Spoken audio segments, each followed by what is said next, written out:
ચોમાસાની પેટને સ્વસ્થ રાખતું સાંજનું એકદમ ચટાકેદાર ભાણું જો હોય કોઈ ફ્રેન્ડ્સ તો એ છે મમરાની દહીં ખીચડી. એક નવા જ ટેસ્ટ સાથે ફક્ત 4 મિનિટની અંદર આપણે તૈયાર કરી શકીએ છીએ.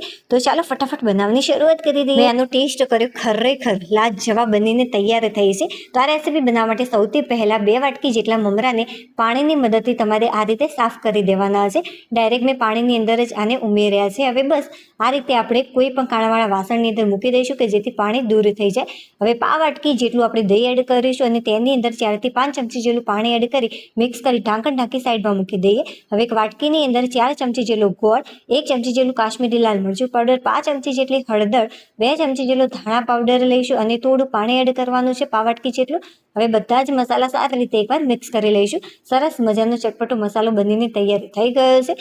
હવે 5 વાટકી જેટલી ઝીણી ચોપ કરેલી ડુંગળી, એટલા જ પ્રમાણમાં ઝીણું ચોપ કરેલું ટામેટું, એટલા જ પ્રમાણમાં કોબીજ અને કેપ્સિકમ લીધું છે.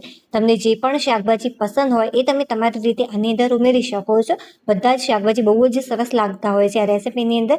હવે સ્વાદ અનુસાર મીઠું એડ કર્યું છે, 1.5 ચમચી કરતાં ઓછું અને 5 ચમચી કરતાં વધારે સારી રીતે મિક્સ કરી ઢાંકણ ઢાંકી સાઈડમાં મૂકી દઈશું. જો આપણે એકવાર ચેક કરી લેજો, જે પાણીને દહીં હતું એ સારા પ્રમાણમાં શોષાઈ ગયું છે. હવે એક નોનસ્ટિક પેનની અંદર 1 મોટી ચમચી જેટલું તેલ થોડું ગરમ થાય એટલે 1 ચમચી જેટલું જીરું, 2 થી 3 ચમચી જેટલા શિંગદાણા જે તૈયાર કરી હતી પેસ્ટ એ ઉમેરી દઈશું.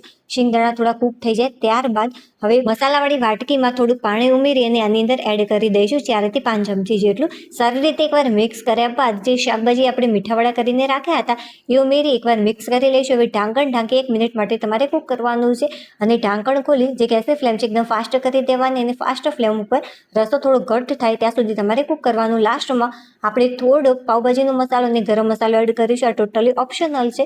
હવે મમરા ઉમેરી સારી રીતે મિક્સ કરી લઈશું, કોથમીરથી ગાર્નિશ કર્યું.